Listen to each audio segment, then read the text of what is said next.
Welcome back, everybody, to We Talk Film. I'm your host, as always, Barry, joined, as always, by Clayton. How you doing, Clayton? Hello. Hey, Barry. How are you? I'm doing good. That's good. That's good. We're always doing well here on We Talk Film, and it's nice to see you, a wonderful audience, yet again, hopefully listening to us, if not watching us on YouTube in our exclusive Director's Cut podcast, which goes for a bit longer, so make sure to follow us on YouTube as well. You know, we do stuff on YouTubes. So what's been going on, Clayton? What's been happening? Oh, Barry. Well, a lot has been going on, and as always, I like to talk about what's going on in a little segment we like to call the news. So, Barry, why don't you press that button? Well, before our movie things that we talk about every week, I would like to bring up some news stories, okay? As always, we have a shit ton of Marvel and DC news because that's all of film today. So we're gonna kick it off with news from the Fantastic Four movie. The director Matt Shakman, he says it's unlike any Marvel film you've ever seen before. So take a shot every time a Marvel director says that exact statement. We've done it 4 times. Yeah, way too many times. But the film is set to start filming in spring next year, so that's actually a good sign. I didn't think it was going to come that quickly, but I guess, sure, why not? It's going to be completely new, apparently, and unlike anything we've ever seen. It's going to be set in the 1960s. Be exactly the same as every other movie. Yeah, great. In other news, this is a story that I'm really excited for because I got back into playing the video game that this world is kind of based off of now. Cyberpunk 2077 has a live-action project in the works from the production company that did True Detective and Mr. Robot. Apparently, they're doing something, whether it's a TV show or like a series of some kind. But yeah, apparently 2077's being adapted into something live-action. And I'm very excited for that. I am very excited indeed. Because that could be really cool. Yeah, especially since like how well the anime did as well, and like seeing that world in live action and everything like that. Because I want to get around to playing the new DLC for the game that just came out, and it's just like that's so cool. That really world that they build, it's going to be so cool to see live action. So it is. It's such a cool universe to see more of, and I'm happy to see more, especially when it's good. The last couple things have been good. It got me really excited for that.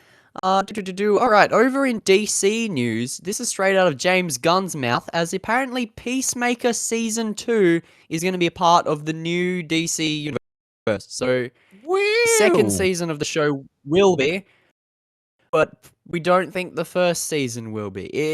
He hasn't confirmed that, but it seems like showing a reset. I don't know. Okay. It's a weird line. But hopefully we still have those same characters and everything like that, because the first season was amazing, and you know they can get kind of weird and wacky with it. So as long as we have Peacemaker and Vigilante and his wife, I know his wife was in that show too. Yeah. Well, apparently John Cena's returning as Peacemaker, so who knows, man? It could be good. Could be good. All right, now this story is a really annoying one. All right, Netflix. It's a really annoying one. Can you tell what they're planning to do when the actors' strike ends? What's their plan when the actors' strike ends and the actors get what they want? What do you think their plan is, Barry? They have like make a him contingency AI plan and replicate him as AI. Decided the best way to combat giving the actors more money is to increase the Netflix monthly price. Oh shit! Uncertain by how much, but considering only a couple months ago they raised the price, doing it again. Yeah. It's very disappointing. It makes me glad that I've Netflix. But yeah, they're getting less and less content, and the prices are getting higher and higher. It's not good. Oh yeah, well that's the thing with Netflix. It is the one streaming service that I have at the moment that I'm like, I don't need this as much as I think I do at the moment. I've been very much contemplating getting rid of Netflix. Yeah, I don't blame you. And a lot of people have, because a lot of people share these same concerns with Netflix being just kind of pointless right now. I mean, it's nothing really coming out on it good. I mean, it's a tough one, but yeah. All right. Now, speaking of movies. Good transition, Movies. guys. We got transitions. We know how to segue into the next story. Exactly. Yeah, this is a weird one, okay? Because this is a TikTok story, Barry. We've never covered anything TikTok related. Did you know that you can watch the entirety of Mean Girls in 23 TikToks because the company decided they wanted to put Mean Girls out so that everyone can watch it for free? Okay, I did not know that, but sure, why not? Yeah. I will set up a TikTok account just to watch Mean Girls. Yeah, that would be. I have no idea if it's full or if you have to turn your phone, but then you have to scroll 23 times to watch the entirety of Mean Girls. Yeah. It's very funny. That is funny. Sure, why not? It's a free movie. Why not? People can go watch it. Yeah. Sure. Ooh, why not? I'm all for free entertainment. So. Oh yeah. Okay. And then, all right, this next story. This is a weird one. This is a movie that's in development that I didn't think was going to be made. This was joked about a couple months ago when the event that this movie covers took place. But no, it's actually happening now because we're getting a film about the Ocean Gate sub disaster that happened a couple months ago, Barry. Oh no. Being developed by Mind Riot Entertainment, and yeah, they're just making a movie of it. Oh no. Already. That is like bad. 3 months. This is bad. Yeah, This why? Who's letting people do this? I don't know. I feel really bad for like the families. Like, yeah, that's really messed up. A movie made. Wow. So okay. Yeah, sure. I doubt it's gonna be good. Happens. Well, it depends on who they get to write it and stuff like that. But still, that's just a bit. That's too soon. That's one of those things where it's like too soon, buddy. Too soon. Yeah, it's a little weird. And we got one more story this week, and this is a wacky story, Barry. I'm not sure if you saw or heard about this at all. Oh well, let's take you over to Los Angeles, okay? Where a Los Angeles police department. Some officers were called to a home recently, apparently hearing the sounds of torture coming inside. The neighbors reported sounds of torture coming from the house next door. So police arrived, and can you guess what inside, Barry? Any guess? I'll give you one guess. They were doing something very kinky. No.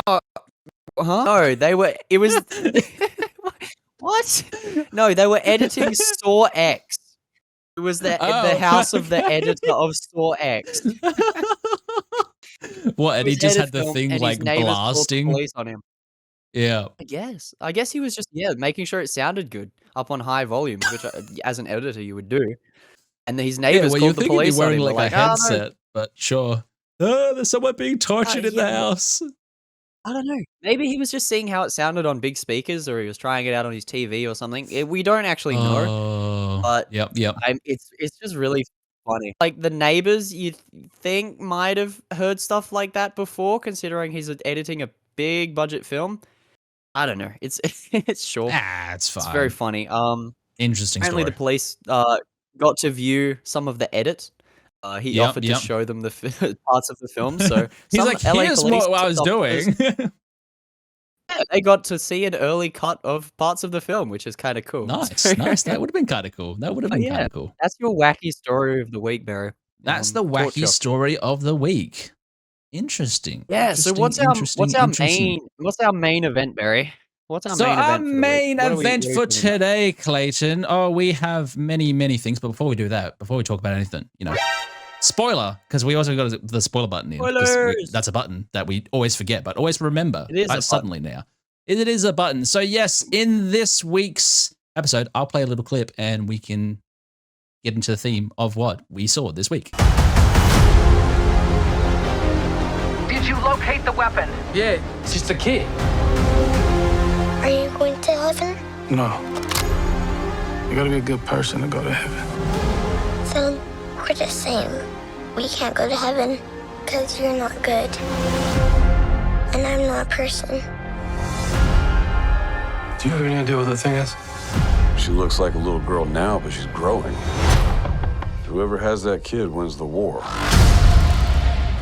So yes, this week, Clayton and I got to see the wonderful film written and directed by Gareth Edwards, The Creator. And I'll give you a little synopsis as to what The Creator is about. As a future war between the human race and artificial intelligence rages on, ex-Special Forces agent Joshua is recruited to hunt down and kill their creator, the elusive architect of advanced AI. The Creator has developed a mysterious weapon that has power to end the war and all of mankind. As Joshua and his team of elite operatives venture into the enemy-occupied territory, they soon discover the world-ending weapon is actually an AI in the form of a young child. Starring Gemma Chan as Maya, John David Washington as Joshua, Ken Watanabe, Madeline Yuna Voiles, and Sturgill Simpson and Alison Janney. Yes, this is a wonderful small sci-fi film done by, as we said, Gareth Edwards. And oh my gosh, what a wonderful, wonderful film. But it does have its flaws. Don't get me wrong. It does have its flaws, but it is simply a wonderful film. And you and I have been very much looking forward to this film since we found out about it. Yeah, of course. I was always down to see something from the guy who made Rogue One. And then especially when the trailer for this dropped, I was like, oh shit, it definitely feels like a Rogue One type movie. It felt like that same sort of vibe, just the way it was shot, the way everything was moving. And that got me really excited. So I've been looking forward to this movie for months, and we've covered it quite a bit on the show. Any news related to it, we made sure to cover. And a couple days ago, we got to check out this movie for ourselves, Barry. And what did you think of it?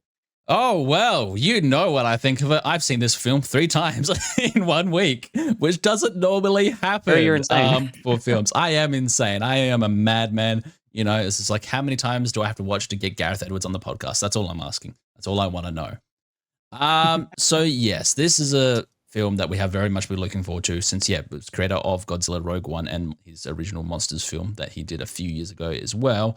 But yeah, it was like one of these first films coming out this year. Well, I would say probably the most original sci-fi film that's come out in a very long time. I would say. Well, first of all, we'll start with the basis of it. Obviously, what it was all about. So, but yeah, we basically had Joshua. He was an operative going down. He was undercover, working for like the AI people, but then he was working for America because America were like, no, we can't have AI because they nuked Los Angeles.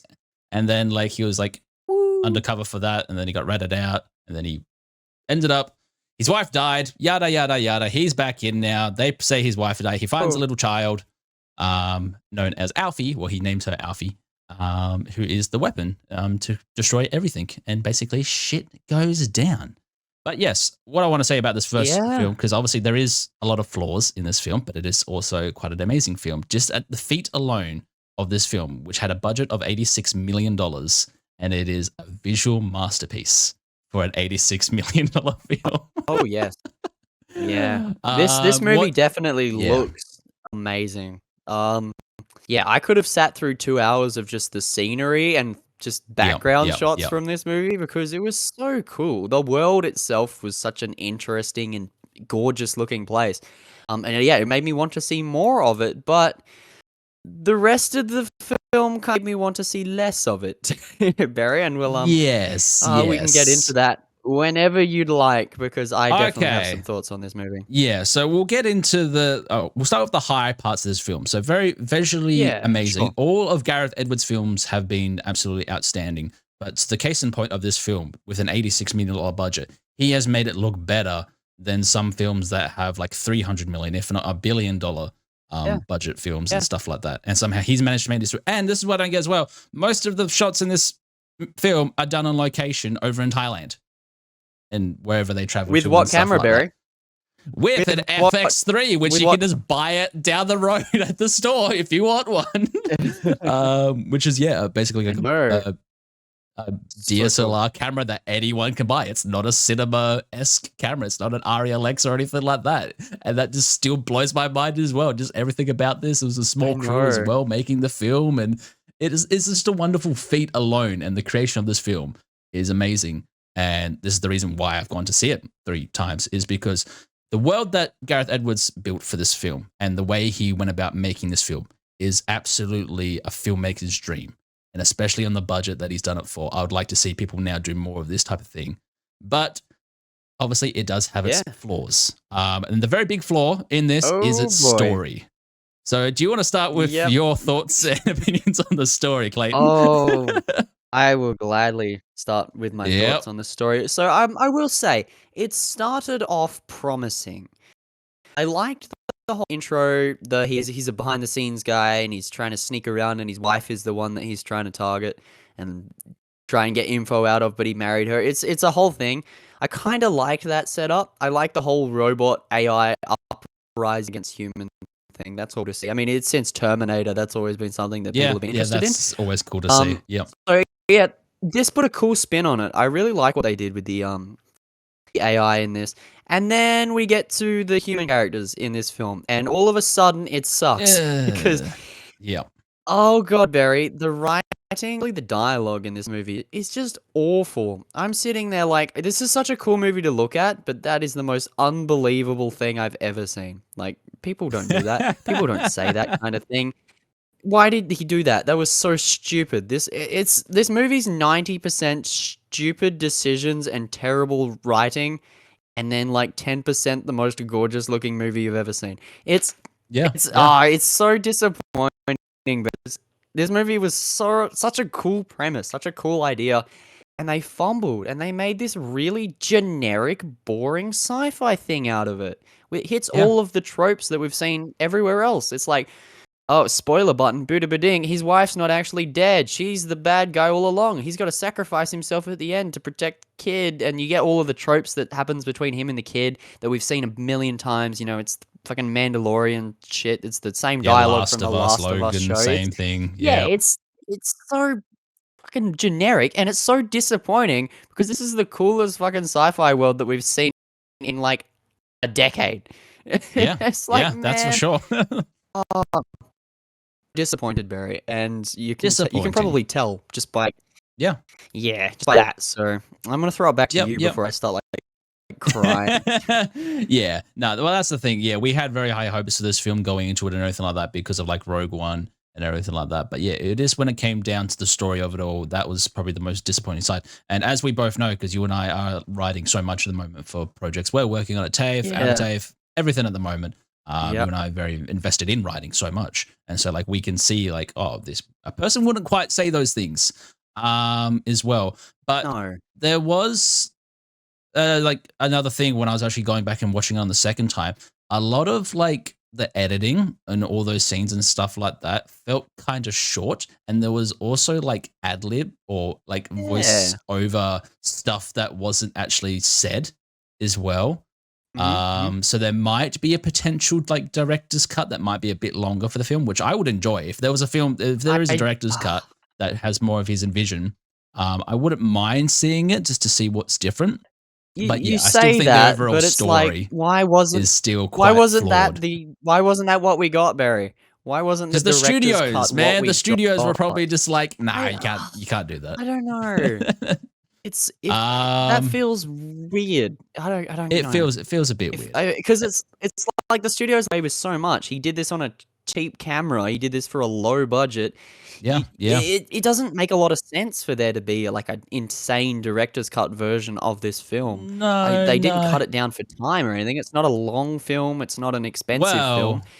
When they were in the editing process of this film, because the whole thing, I could go on forever just about the making of this film. Apparently, there is an original cut to this film before they had to start getting it down to closer to 2 hours, where it was 5 hours long. Huh? Yep. How the fuck do you even make a film 5 hours long? Like, did he do that on purpose?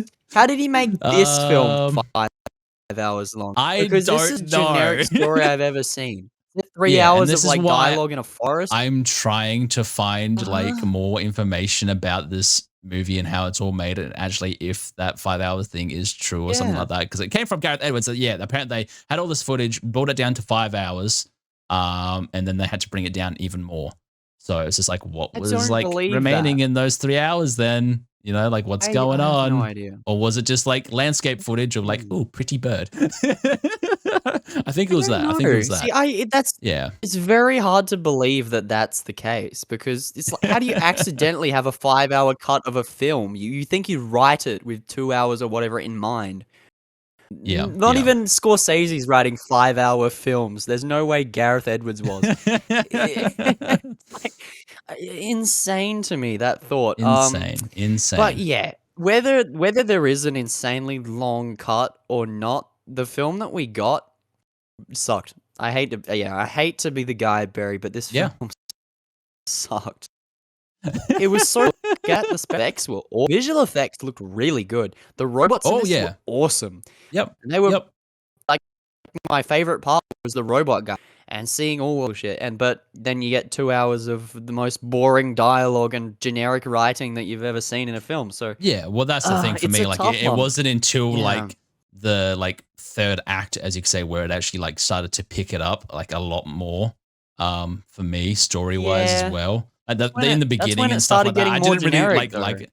Yeah, but that's the thing. It was just like, oh, okay, I can see where this is like going now, and it kind of like followed a rhythm a bit more. Where in the early beginning of it all, it was kind of like what Christopher Nolan does with the editing, the whole like flashbacky scenes and like, oh, like it turns out she was the bad guy all along and stuff like that. Where it's just like, no, what you should have done was just followed one story right through type thing and not have keep going back type thing.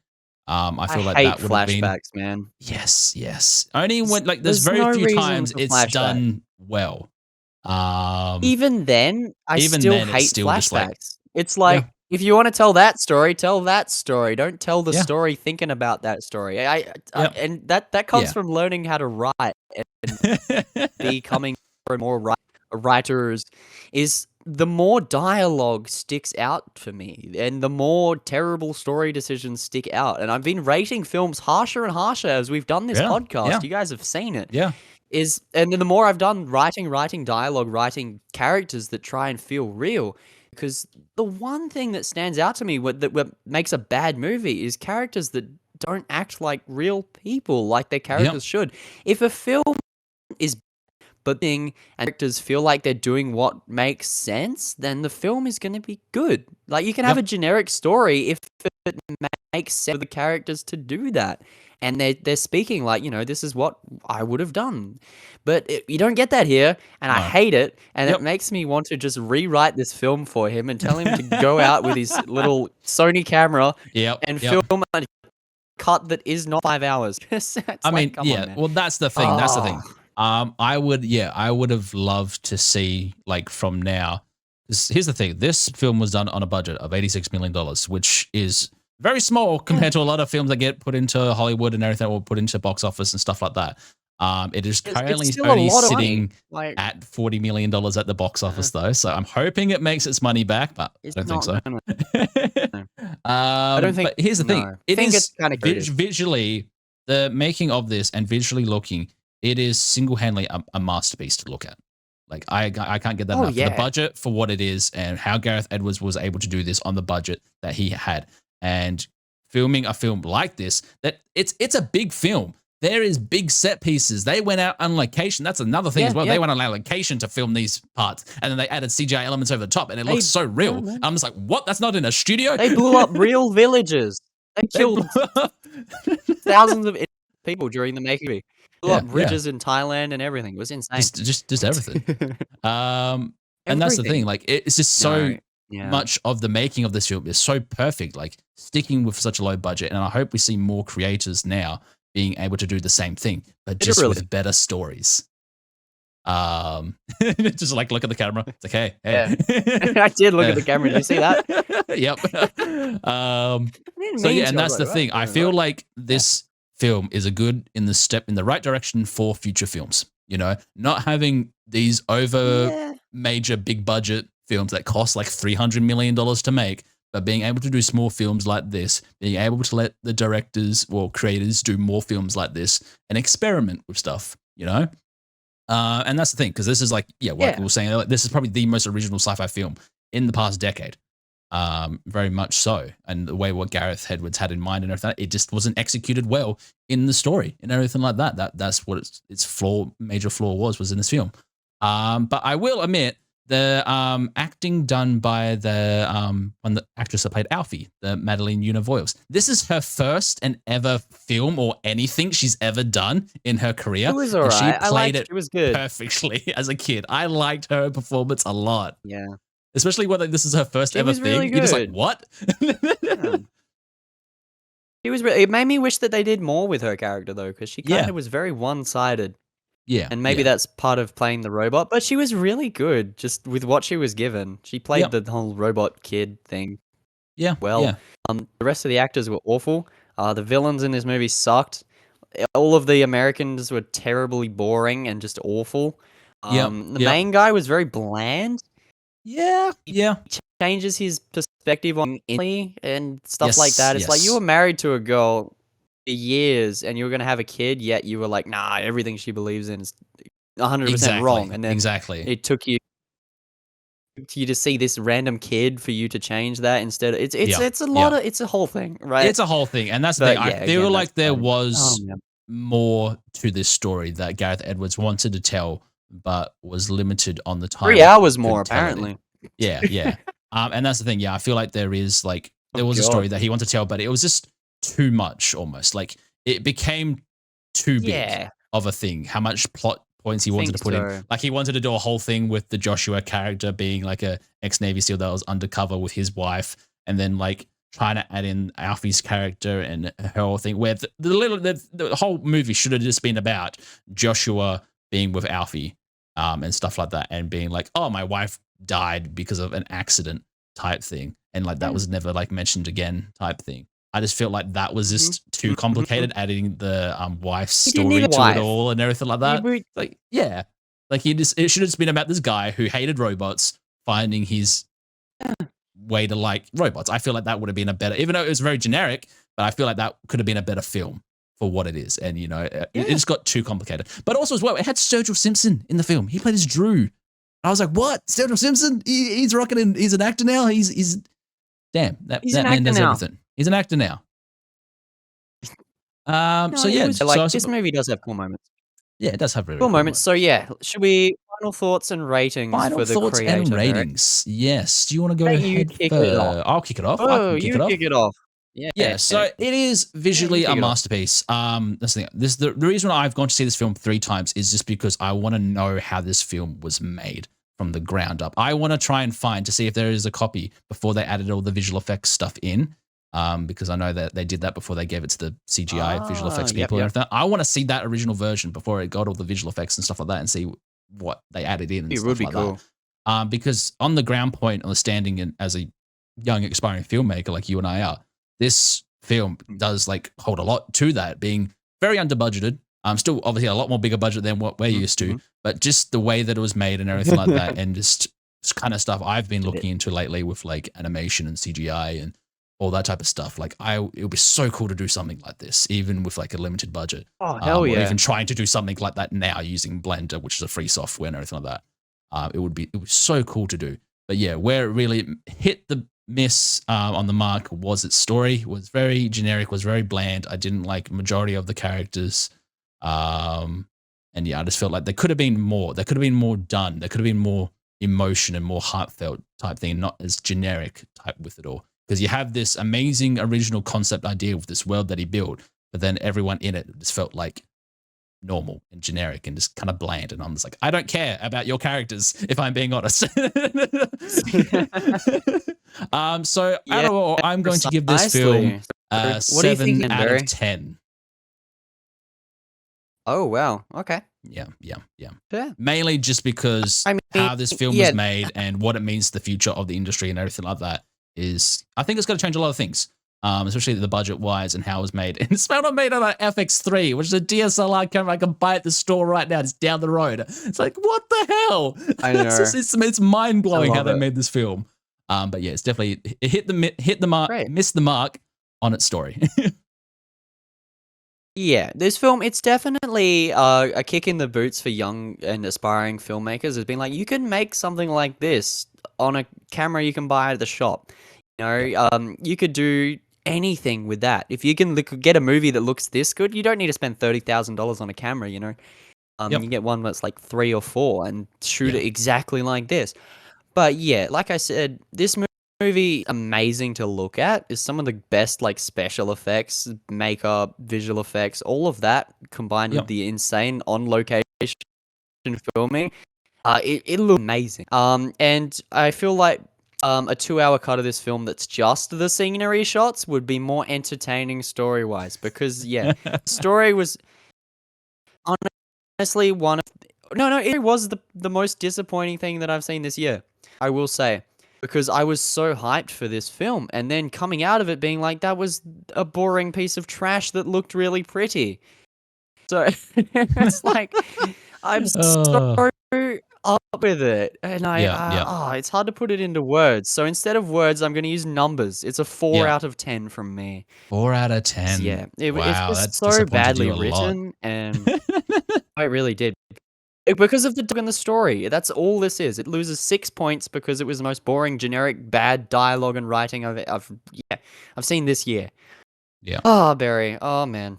Oh, 4 well, out I of 10. suppose we can get onto our next subject for tonight, which was a little bit better than this film. A little bit better. Well, the entire show's been a little bit better overall. So what we're talking about next is obviously Ahsoka, Season 1, Part 8. That's still the Clone Wars theme. I never changed it. It's all right. It's basically Clone Wars now. We're in Clone Wars. Well.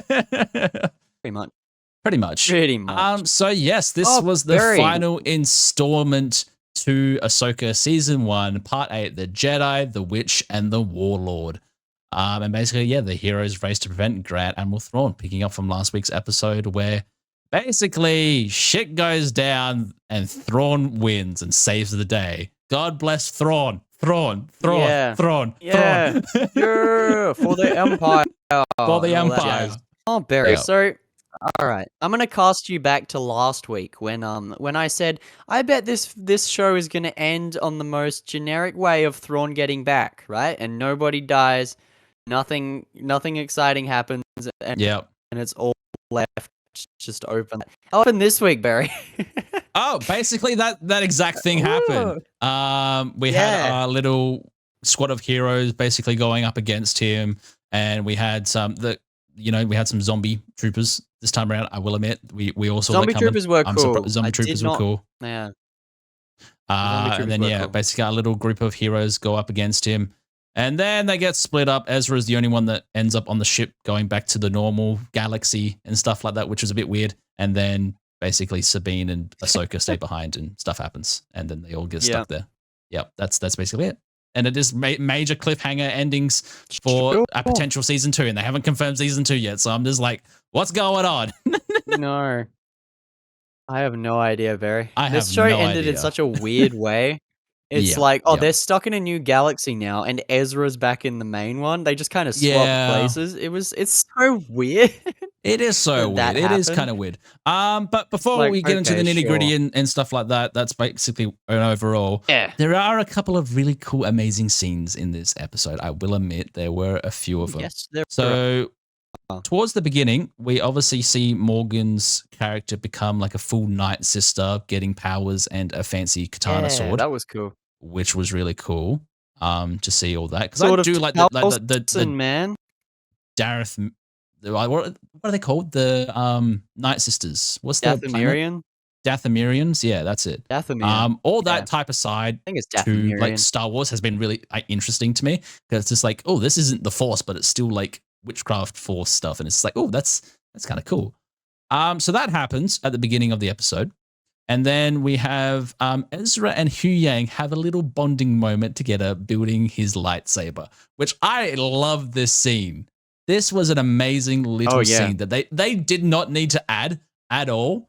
But it was just their interaction between one another was just so nice, and it was so good to hear like Ezra's master, I forget his name, Caleb, Dune, Kanan, or something, Kanan, Kanan. Like they both have the same hilt as Rebels. one another, which was cool. Yep.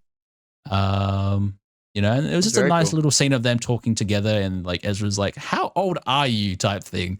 And that's the thing. I kind of want like a whole thing about Huyang, like his backstory. Like, how old actually is he? Like, a prequel does show? He know everyone? A prequel show of just Huyang? That would be pretty cool. He could show up in like the Acolyte or something, some High Republic stuff. Because I'm sure he's a few thousand years old, so Yeah, just add him in things. kind of insane. Yeah, and then basically from there we get I like two that. TIE fighters attacking the ship and the little caravan of crab people. And, Ezra and crab people. Ahsoka do the Jedi stuff of holding it up. That was stupid. That was, why didn't they just force grab the TIE fighters and just go like into the ground? Or, use the guns that the ship has instead of crashing the ship into the fighters. Oh man, Barry, this is my most disappointing episode of the season. I'm saying it already. Yeah. And again, it's writing. Yeah, it comes down to the writing again. I feel like it was just too much stuff they wanted to add into the final episode, which we kind of knew was going to happen. It was so much. We did kind of predict Why that they didn't last do week. anything. It's like they didn't resolve anything. They didn't resolve anything, but also left us on the biggest cliffhangers with so many things. Which with literally every plot point of the show ends on a cliffhanger here. We don't find out what Balin's after. We don't get Balin's just ending to chilling on the planet now. Shin's story. Yep. He's just Lord of the Ringsing it on a statue now. And it's like, okay, sure. How are you going to do him now? He like the actor passed away. What are you going to do with him now? No idea. Yeah, that's a whole thing. Ahsoka and Sabine are stuck in the other galaxy. It's like, how are they going to get back? They're going to have to burgle their way home. Yeah. It's just that's dumb. If you can Anakin purgle, showed up again as a Force ghost right at the end. He was just like reason smiling. Okay. He was just there. He was just there. Why was he smiling about? They're stuck in another galaxy. Why was everyone smiling in this ending? That's what I don't get. Is Shin's on a little walk and like holding the lightsaber against like a village of people. She's doing that. Sure. Ezra and take us to Hera reunite with Chopper at the end. They're smiling. Harry, take a step back. Is everyone fucking smiling? Thrawn won. He got back to the new universe. Everyone's stuck half a galaxy away from each other. They're all smiling like they won. Yeah. They're stuck with the crab people. Ezra was there for 10 years. Yeah. They could be stuck there for another 10 years. Oh, make any sense. They could, and they're just happy about it. They're fine. Yeah. They're content with it. It's like, why? This is so stupid, Barry. The ending of this show, it's so disappointing. Yeah. So disappointing, Barry. So disappointing. Because this show was consistently good. I was giving it like consistent 8s all around. I was giving it consistent 9s. This show was really good, well done up until this point. There was only some minor things, like fight choreography and some occasional writing issues. This one, at least the fight choreography was pretty good. The that zombie was on trooper point stuff this was week. really cool. That was really cool. Yeah. Seeing troopers that get cut down and get back up was really cool to see. Even though they weren't getting really chopped up, some of them lost heads. I was hoping we'd see arms go flying and stuff because they're zombies. They can kill them, right? But no, we got some of that. Not as much as I would have liked. And then we got some cool lightsaber battles. With Morgan with the sword of Talzin. That was pretty cool. That was cool. And then they end up on a ship. They fly away. In a few years when they continue all of the story. Yeah, whenever, what are they doing? Yeah. And Sabine can use the Force now. Yep, she can use the Force now, that's right. She knows how to use the Force. Sure. Cool. Yeah, all right. Whatever. Fun times. I don't care. Just make the character more boring, honestly. Yeah. She was a cool character. The whole just a Mandalorian with a lightsaber going up against Sith dudes, that was interesting. She didn't have the Force to help her. No. Made it more interesting to see her fight. But now that she has the Force and can just use it all the time. Well, that's what I was hoping that they would have killed off Ezra, because then it would have been Sabine to replace Ezra with like the Force stuff almost. And I was really I would have been all right with that. I was begging for that to happen towards the end because I'm like, Ezra's on the ship by himself. He's gonna try and like sneak attack Thrawn or something, and Thrawn's gonna kill him. Ship? Yeah, that's a whole nother thing. He's just on a ship and finds Hera, and he's like, I'm in a stormtrooper outfit now, and I stole a ship without anyone noticing. I'm just like, okay. You think Thrawn would have noticed? A few people would have noticed. Where were the rest of the stormtroopers in the hangar bell? What happened to the people that were loading cargo into it? None of that was there when they left. There was one stormtrooper shooting at Ezra, Yep. and the 30,000 others were just not in the main cargo bay. Yep. I hate this ending, Barry. Yeah, I hate it it. wasn't the best of Yeah. endings. But we do hopefully get to see if they haven't confirmed season 2 yet, but I'm assuming there's going to be a season 2 of Ahsoka just because of Hope how so. it left and everything like that. Because we do see obviously some things that now Thrawn is in the main galaxy. That's our new big villain. That's all being set up now. He is in the main Star Wars galaxy. We also have obviously Ahsoka seeing Morai, the owl. Yeah, that's cool. Finally made an appearance. It took it to the final goddamn episode for this bloody owl to rock up. Oh, yeah. And then also we have Balin, on top of the little or the big statue of the Mortis gods. Well, he's on the father, and that's a whole thing. He's looking something into the distance. That's a whole thing. But unfortunately, we won't see Ray Stevenson continue as that character. And it's going to be interesting now to see what they do with Balin's storyline, because he was probably one of the most promising characters out of this entire series. Like, I wanted to see everything he was doing. Give me an entire series just on Balin alone. Yeah. You know, it's because insane, he's such an because interesting he was character. like the most interesting character, and nothing happened with his character. He literally fought Ahsoka once and then just kind of stood around for the next 7 episodes. Yeah. His character did nothing, and already he's like so cool because he was such a good actor and he portrayed this really cool, stoic, like ex-Jedi dude. I want to see so much more, and it sucks that we never will in the capacity that we saw with this show. Yeah. Because of the sad actor passing. Yeah, I don't know. I hope they continue that in some way that works. Well, that's the thing, because ending didn't I'm work. thinking, I'm hoping that maybe they will recast Ray Stevenson's character as someone else. But here's the thing, who would you get to recast him then? And then I was like thinking, you would have to get an actor who's more famous and more on a professional level than what Ray Stevenson was. You would have to get a bigger actor than Ray Stevenson. That's the only way I could see people doing it, of them doing it. And I was thinking, well, who looks close to that character? Who could actually like fill that character again? Ford. Definitely. No, actually, one of my main picks was who could pull up if he got into shape is Russell Crowe. I think Russell Crowe could do a very good job if he got into shape. Russell Crowe in Star Wars. Russell Crowe in Star Wars. If he got into shape. If not, Jeffrey Dean Morgan. The guy that played maybe what's his name in Walking Dead. I think he could pull it off as well. Yeah, because I think they're around the similar age and around a similar build. So, and Jeffrey Dean Morgan has done quite cool things when he has acted before and everything like that.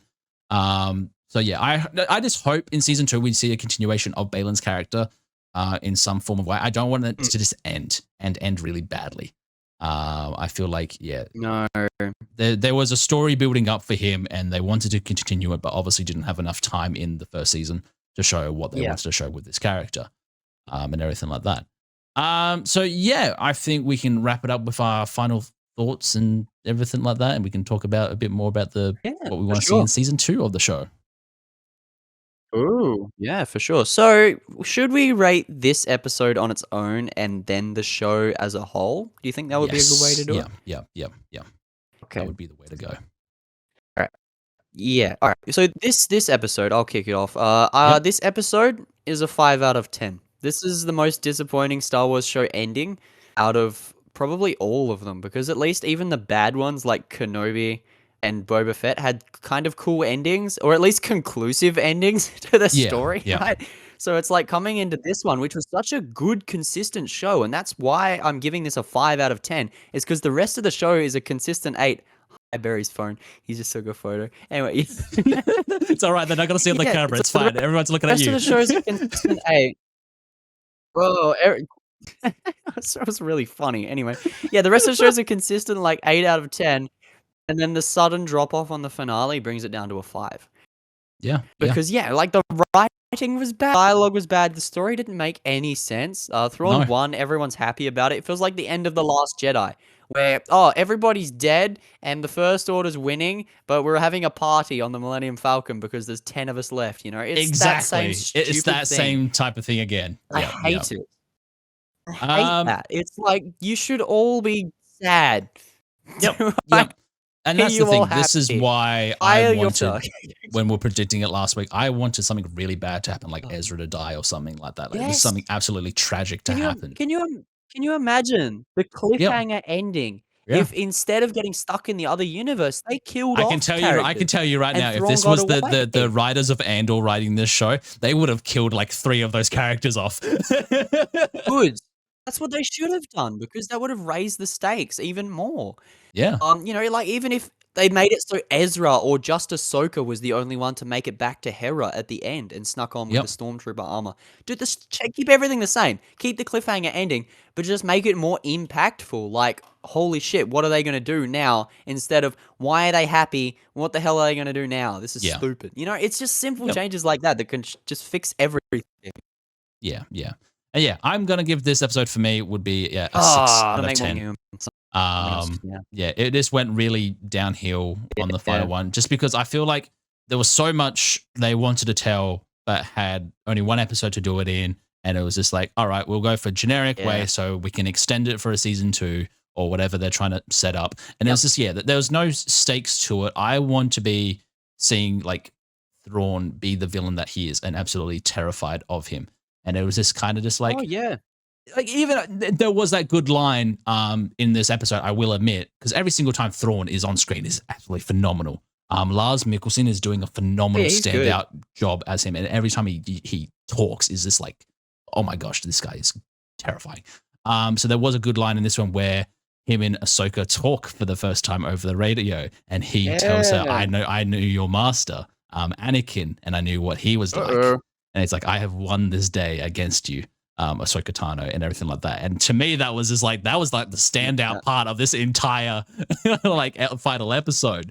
And obviously the stuff with Balin as well cool stuff was like because that. it's like they could have done so much more. Like imagine if he just straight up executed Ezra on like a video call with Ahsoka and Sabine. Like that would have been even more cooler. It would have been insane. It's like amounts to nothing because they went here to save Ezra. Yeah, and he's dead. What are they going to do now? There's your cliffhanger ending. Look, see, we wrote that in 2 minutes. Yeah. God damn it, Disney. Hire us, Disney. We know what we're doing. Oh, yeah. I think we've proven ourselves on this show, covering everything Star Wars and complaining about all of the issues that you guys keep doing. You did it again. Yes. So, but yeah, obviously this is what would it you give for the show Star Wars for a while anyway. And obviously, we're going to see more shows or movies. I'm not sure what's coming next now for Star Wars. Hopefully something good. and Crew.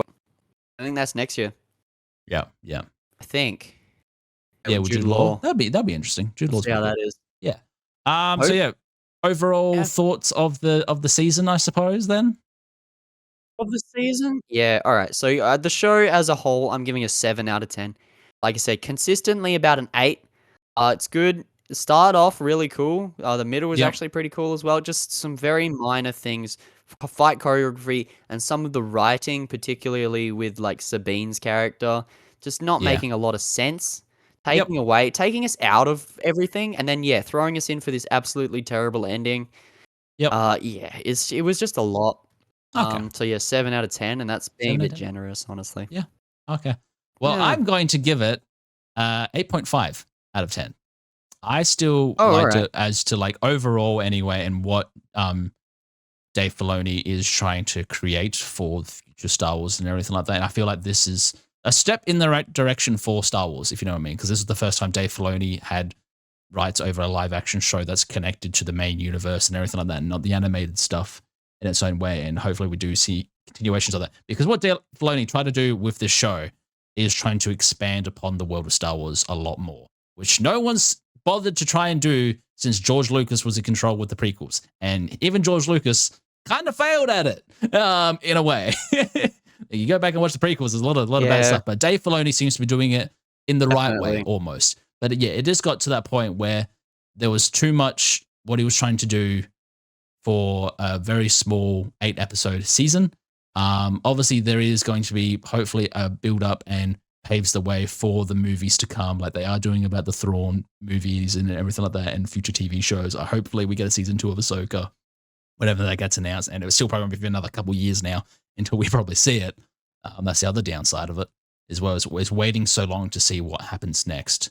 So yeah, I'll definitely give it an 8.5 just because I want to see more of this world that Dave Filoni is trying to write for Star Wars, and because of how this show expanded upon the world of Star Wars that no one has tried to do in such a long time. And it was just phenomenal to see a show like this actually being made, and Lucasfilm actually letting Dave Filoni do this in live action and everything like that, like bringing the world between worlds in, which I did not thought that they were going to do. I thought they were going to try and keep that to the animated stuff, but no, they did it. Cool. They did it. You know, seeing those Clone Wars flashback scenes was just so cool to see, and having Thrawn coming in as a main villain now. Cool. And that's the thing, like, because of this, Thrawn is potentially going to be the biggest, baddest villain since Darth Vader. Like, he has the potential to be Vader 2.0, essentially. Like, on the level of, like, villain level. He should be. Yeah. Star Wars needs its villains. So, you know, a hero is only as good as its villain. Exactly. Can't have a good show without a good villain. So, yeah, we need that threat, and for the most part, but it's like you could have done so much more with him. It's disappointing because of how good he was. If it was a terrible villain, we would have just been like, yeah, whatever, it sucked. You know, if it was Reva from Kenobi or whoever the hell they had in Boba Fett, you know, stuff like that. I can't even remember Boba Fett. I don't know. Was it the Hutts? But the Hutts or something? I don't know. It was sometimes. I don't know. It was sometimes. It was something. Yeah. But yeah, it just makes me wish maybe if they had this was like 3 episodes longer or something like that. You know, if they did like a 10, 12 episode season, something like that. Yeah. Where they just let it cook a little bit more, let the characters flesh out, allow for more log to flow naturally. If you had more time with these characters and weren't forced to rush between plot point to plot point, fitting entire stories into one line, you know, it's such a tough one because I get they had to do the Disney show thing.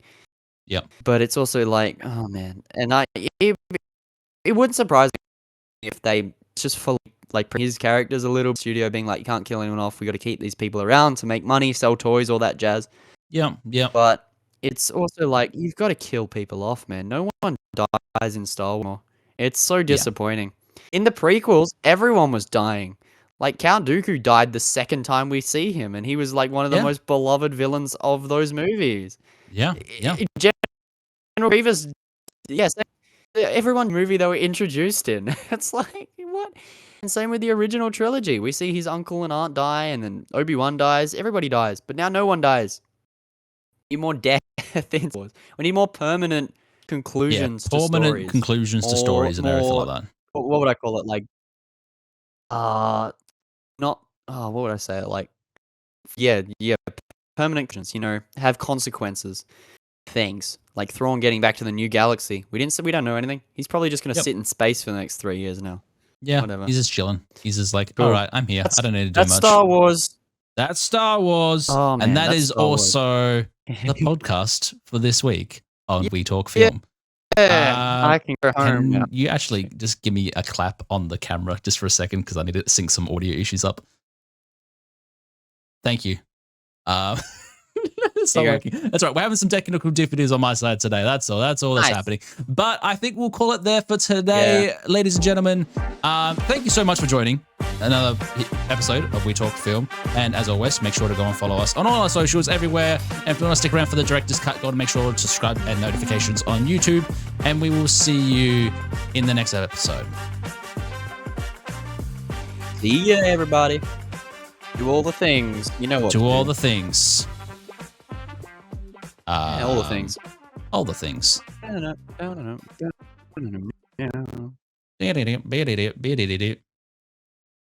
yeah, I'm going to need to get the audio from Craig tonight because your audio was cutting in and out so much today. That's why I kept like going over the top of you.